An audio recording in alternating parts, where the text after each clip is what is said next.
So hello everyone, क्या हालचाल? बढ़िया एकदम। तो स्वागत है आपके अपने यूट्यूब चैनल पढ़ेगा बिहार पे। तो गाइस, हम आ चुके हैं फिजिक्स के एक नए अध्याय को लेकर, जो हमारा फिजिक्स का अंतिम चैप्टर है, ऊर्जा का स्रोत। इसमें हम सारे इंपॉर्टेंट ऑब्जेक्टिव क्वेश्चन करने वाले हैं, साथ साथ जो भी इंपॉर्टेंट थ्योरी बन सकता है, कंसेप्ट बन सकता है, उस सबको डिस्कस करते हुए आगे की ओर चलेंगे। ठीक है, चलिए क्लास को शुरू करते हैं बिना देरी किए। ठीक है, चलिए भाई। तो क्लास को शुरू करते उससे पहले कुछ मोटिवेशन हो जाए, है कि नहीं? क्योंकि जिंदगी में मोटिवेशन जरूरी है। चलिए, तो बात है कि मंजिलें भी जिद्दी है, रास्ते भी जिद्दी हैं। मंजिलें भी जिद्दी है, रास्ते भी जिद्दी हैं। देखते हैं कल क्या होगा, क्योंकि हौसले भी जिद्दी है कि नहीं? रास्ता भी कह रहा है कि हम भी जिद पे अड़े हुए हैं, हौसला भी कह रहा है हम भी जिद पे अड़े हुए हैं। कल क्या होगा उसकी कोई फिक्र नहीं है, हम सब देख लेंगे, है कि नहीं? इस हौसला के साथ एकदम आगे की बढ़ते रहना है। तो चलिए अब क्लास को शुरू करते हैं। ठीक है, क्वेश्चन नंबर 1 के साथ शुरू करते हैं। क्वेश्चन नंबर 1 कह रहा है कि नाभिकीय ऊर्जा प्राप्त करने के लिए निम्नलिखित में क्या जरूरी है?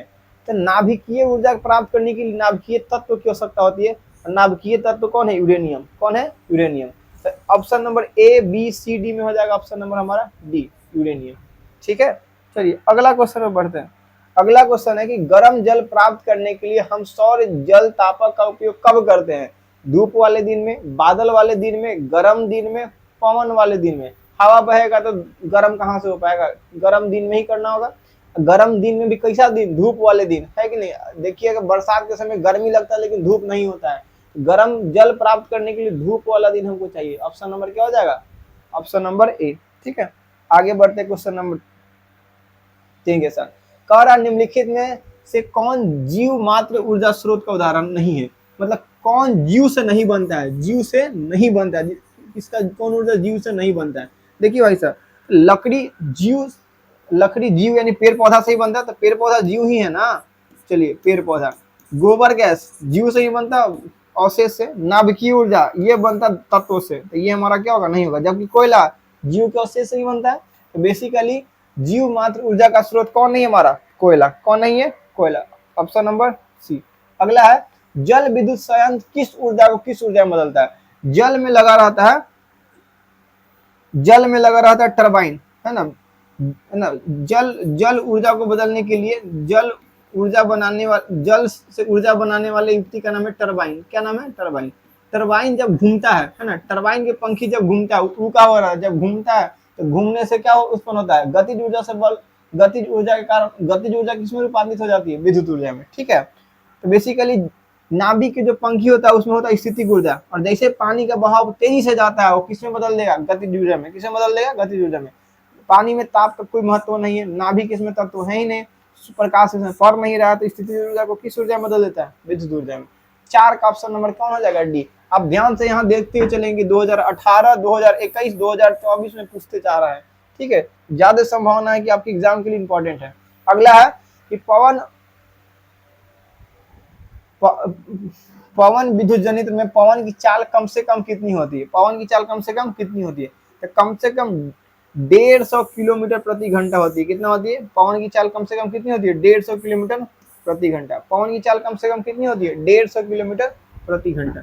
ठीक है, 5 का ऑप्शन नंबर बी हो जाएगा। आगे बढ़ते हैं क्वेश्चन, आगे बढ़ते। निम्नलिखित में कौन बायोगैस ईंधन का स्रोत नहीं है? बायोगैस का मतलब कि बायो का मतलब जीव, जीव से नहीं बनता है। ठीक है, तो वही क्वेश्चन है। तो इसमें लकड़ी है, गोबर है, नाभिकीय ऊर्जा नहीं है। ऑप्शन नंबर कौन हो जाएगा? सी। ठीक है, अगला क्वेश्चन नंबर, निम्नलिखित में से कौन जीवाश्म ईंधन नहीं है? यानी कि जीव के अंश से बना हुआ ईंधन नहीं है। जीवाश्म मतलब जीव, जीव वाला ईंधन को क्या बोलते हैं? जीवाश्म ईंधन। तो कौन जीवाश्म ईंधन का भाग नहीं है? बायोगैस जीवाश्म ईंधन का भाग है, पेट्रोलियम भी जीव से बनता है, प्राकृतिक गैस भी, प्राकृतिक जीवाश्म ईंधन नहीं है। कोयला जीवाश्म ईंधन है, प्राकृतिक गैस जीवाश्म ईंधन नहीं है। प्राकृतिक गैस जीवाश्म ईंधन नहीं है, प्राकृतिक गैस जीवाश्म ईंधन नहीं होगा, प्राकृतिक गैस जीवाश्म ईंधन नहीं होगा। ऑप्शन नंबर कौन हो जाएगा? सी। अगला है कि जीवाश्म ईंधन का उदाहरण है वह ईंधन जो जीव से प्राप्त होता है उसको बोलते हैं जीवाश्म ईंधन। कोयला जीव से प्राप्त होता है, लकड़ी जीव से प्राप्त होता है, गोबर गैस जीव से प्राप्त होता है। इनमें से क्या हो जाएगा? सभी। Option number D. अगला है बायोगैस एक प्रकार का क्या है? तो बायोगैस क्या प्राकृतिक गैस है? गोबर गैस कैसा गैस है? प्राकृतिक गैस, बायोगैस, लकड़ी, चूल्हा। तो प्राकृतिक गैस नहीं होगा, कौन गैस होगा? बायोगैस। बायो का मतलब जीव जंतु से प्राप्त गैस, जीव जंतु के अवशेष या फिर जीव जंतु से प्राप्त गैस को क्या बोलेंगे? बायोगैस। अगला है बायोगैस का उत्पादन किससे होता है? अभी गोबर का गोबर गैस नहीं होता है, किससे होता है? गोबर गैस से। बायोगैस का उत्पादन किससे होता है? गोबर गैस से। ऑप्शन नंबर क्या हो जाएगा? ए।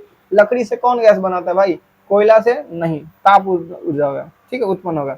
अगला है नवीकरणीय ऊर्जा का स्रोत क्या है? वह ऊर्जा जो कभी खत्म ना, जो कभी खत्म नहीं होगी, जो कभी खत्म ना हो सके, जो कभी खत्म न हो सके, उसे क्या बोलेंगे? नवीकरणीय ऊर्जा।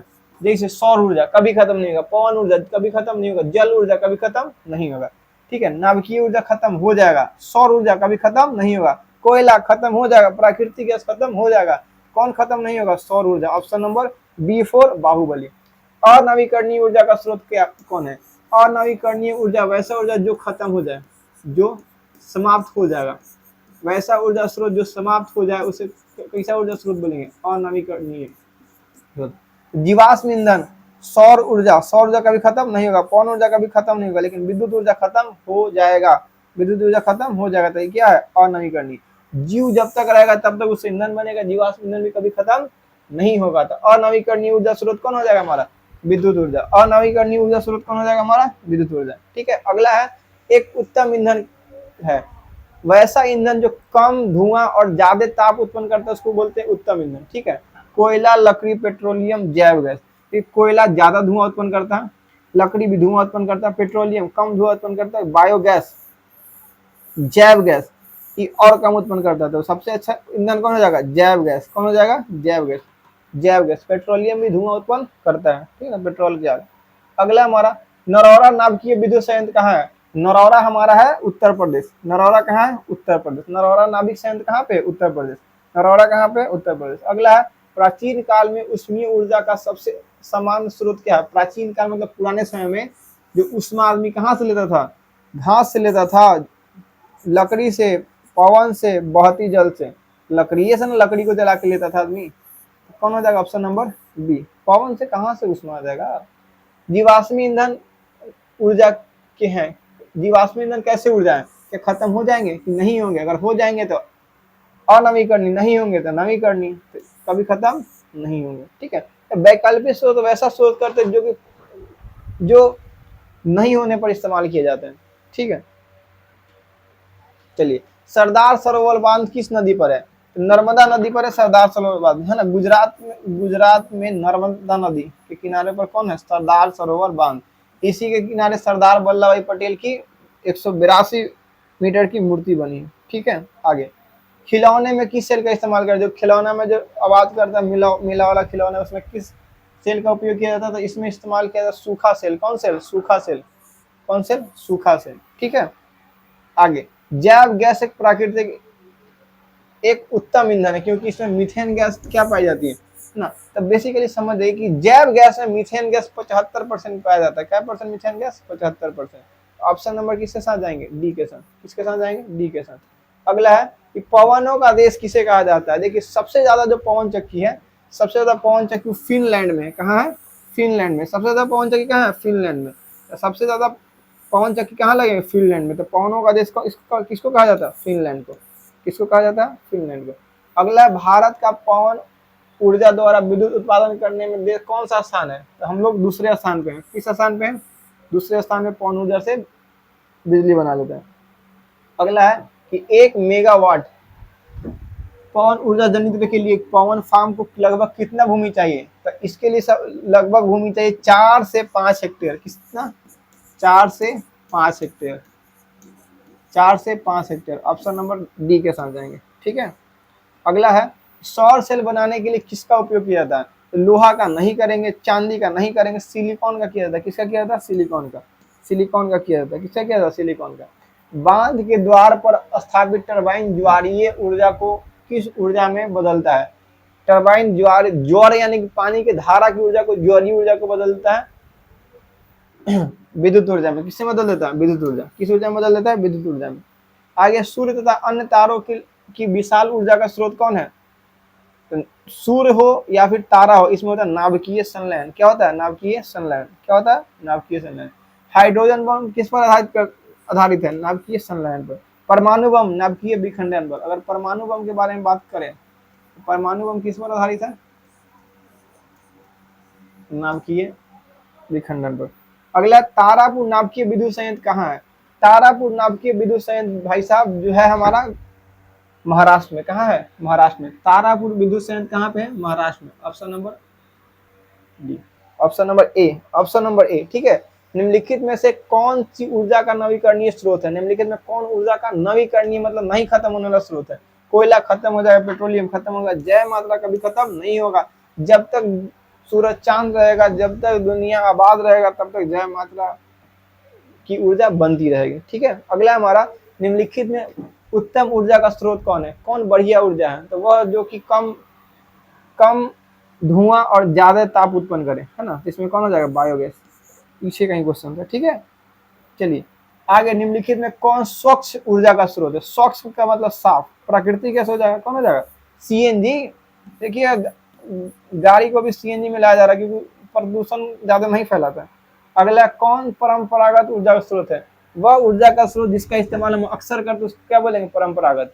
क्या नाभिकीय ऊर्जा हम लोग इस्तेमाल करते हैं? नहीं भाई, भूताप ही है। भूमि से ताप कौन, भूमि के ताप से कौन रोटी सेक लेता? नहीं। जैव मात्रा, जैव मात्रा में कोयला आ जाएगा, बायोगैस आ जाएगा, सब आ जाएगा। ठीक है। चलिए ऑप्शन नंबर ए। अगला है कि निम्नलिखित में कौन अनवीकरणीय ऊर्जा का स्रोत नहीं है? देखो अनवीकरणीय भी बोल रहा है और नहीं बोल रहा है, इसका सीधा सीधी दोनों मतलब है कि नवीकरणीय बोल रहा है। क्या बोल रहा है? नवीकरणीय बोल रहा है। सीधा सीधी क्या बोल रहा है? नवीकरणीय। ठीक है। तो नवीकरणीय ऊर्जा का स्रोत कौन है? जो बार बार मिल सके, है ना। प्राकृतिक गैस, कोयला, कोयला तो नहीं है। और नवीकरणीय भी नहीं है, सीएनजी भी नहीं है, इसलिए महंगा बिकता। बायोगैस है। ठीक है। बायोगैस क्या है? अनवीकरणीय ऊर्जा का स्रोत नहीं है, नवीकरणीय है। बायोगैस का मतलब जब जीव जंतु सड़ जाता है तो उससे जो गैस निकलता है उसको क्या बोलते हैं? बायोगैस। जबकि प्राकृतिक गैस इसी से मिला के बनाया जाता है, तो बेसिकली इसका तो भंडारण खत्म होगा, इसको फिर से बनाना पड़ेगा। जबकि बायोगैस को इसका कोई रिक्वायरमेंट नहीं है। ठीक है। अगला कि सभी जीव जंतुओं के लिए ऊर्जा का अंतिम स्रोत कौन है? हम लोग या फिर चंद्रमा, तारा, ये सब ऊर्जा कहाँ से प्राप्त करता है? तो मेरे प्यारे भाइयों, सूर्य से प्राप्त करता है। सूरज से। किससे प्राप्त करता है? सूरज से। ठीक है। अगला है कि सौर सेल सौर ऊर्जा को किस ऊर्जा में बदलता है? ऑब्वियस सी बात है, विद्युत ऊर्जा। कौन ऊर्जा? विद्युत ऊर्जा। ऑप्शन नंबर डी के साथ जाना चाहेंगे। किसके साथ जाना चाहेंगे? डी के साथ। टिहरी बांध का उद्देश्य क्या था? जल की आपूर्ति, सही बात है। भूमि सिंचाई, सही बात है। बिजली का उत्पादन, ये भी बात सही है। इनमें से सभी यो सही है। तो ऑप्शन नंबर किसके साथ जाएंगे? डी के साथ। अनवीकरणीय ऊर्जा है जो खत्म हो जाएगा, जो खत्म हो जाए उसको क्या बोलेंगे? अनवीकरणीय। खत्म कौन हो जाएगा? महासागर कभी खत्म होगा? नहीं। सौर कभी खत्म होगा? नहीं। पवन खत्म होगा? नहीं। कोयला से प्राप्त ऊर्जा खत्म हो जाएगा। ऑप्शन नंबर सी के साथ जाएंगे। अगला है, ऊर्जा के दो अनवीकरणीय स्रोत कौन है? अनवीकरणीय, जैव मात्रा नवीकरणीय स्रोत है। ठीक है। तो ये नहीं होगा। गोबर गैस नवीकरणीय स्रोत, इसमें भी जैव मात्रा आ गया। कोयला, पेट्रोलियम, ये हो जाएगा ऑप्शन नंबर सी। कोयला और पेट्रोलियम खत्म हो जाएगा। उत्तम ऊर्जा का स्रोत वह है जो सरलतम और सुलभ हो, ये भी बात सही है। जो प्रति एकांक आयतन अथवा प्रति एकांक द्रव्यमान में अधिक कार्य करे, ये भी सही है। जिसका भंडारण तथा परिवहन आसान हो, ये भी सही है।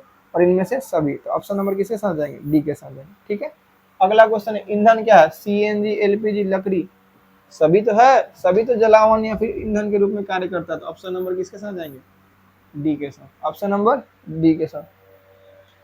अगला है, जीवाश्म ईंधन का उदाहरण है। जीव के अंश से कौन मिलता है? पेट्रोलियम मिलता है, कोयला मिलता है। तो ऑप्शन नंबर सी।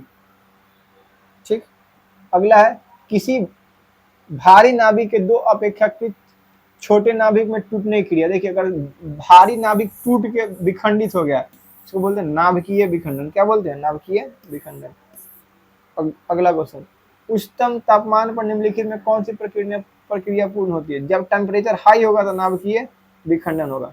टेम्परेचर हाई होगा तो कौन विखंडन होगा? नाभिकीय विखंडन। टेम्परेचर हाई होगा तो कौन विखंडन? नाभिकीय। सौर ऊर्जा को सीधे विद्युत ऊर्जा में परिवर्तित करने वाली युक्ति कौन है? सौर ऊर्जा को विद्युत ऊर्जा में परिवर्तित कर देता है सौर सेल। कौन सेल? सौर सेल। Option number C. अगला हमारा जीवाश्म ईंधन की ऊर्जा का वास्तविक स्रोत कौन है? जीवाश्म ईंधन, जीवो वाले ईंधन का वास्तविक स्रोत कौन है? सूर्य। सूर्य सूर्य सूर्य, ऑप्शन नंबर बी। देखिए, जो दहन कर ऊष्मा उत्पन्न करता है उसे क्या कहा जाता है? जो जल कर ऊष्मा उत्पन्न करता है उसे ईंधन कहा जाता है। जो जल कर ऊष्मा उत्पन्न करता है उसे ईंधन, जो जलाता है उसको ईंधन। ठीक है। पृथ्वी के ऊर्जा का मुख्य स्रोत कौन है? कोयला, लकड़ी, पानी, सूर्य। ऑप्शन नंबर डी, सूर्य। निम्नलिखित में किस धातु से सौर सेल बनता है? पीछे क्वेश्चन था ना शायद, सिलिकॉन। किससे बनता है? सिलिकॉन। सोना से कौन बना देगा? चोरी हो जाएगा। निम्नलिखित में, बेसिकली सोना अच्छा सुचालक नहीं है। निम्नलिखित में कौन पदार्थ बिना ज्वाला के जलता है? बिना ज्वाला के जलता है मतलब बिना लाह के उजलता है ना, तो मीथेन गैस हो जाए, क्योंकि केरोसिन सब जलता है तो लाह दिखता ही नहीं दिखता। शुष्क सेल में ऋण इलेक्ट्रोड बना होता है जस्ता का। इसका बना होता है जस्ता का। और लास्ट क्वेश्चन, डीजल का उपयोग होता है सभी भारी होना चाहिए ना, भारी वाहन में, रेल के इंजन में, विद्युत उत्पादन में, इनमें से सभी। तो बेसिकली जो भारी होता है उसमें किसका इस्तेमाल किया जाता है? भारी हो, रेल के इंजन में हो, डीजल का इस्तेमाल किया जाता है। ठीक है, तो उम्मीद है क्वेश्चन आपको समझ में आएगा। क्वेश्चन सारे ठीक ठाक थे। ठीक है, तो अगर आप यहाँ तक आ गए तो इसका मतलब कि आप डेडिकेटेड विद्यार्थी हैं जो क्लास 10th में अच्छे नंबर लाने के लिए प्रयास कर रहे हैं। ठीक है, तो हमारे चैनल के साथ जुड़े रहे। फिर मिलते हैं आपसे अगले क्लास में, तब तक के लिए टेक केयर, गुड बाय।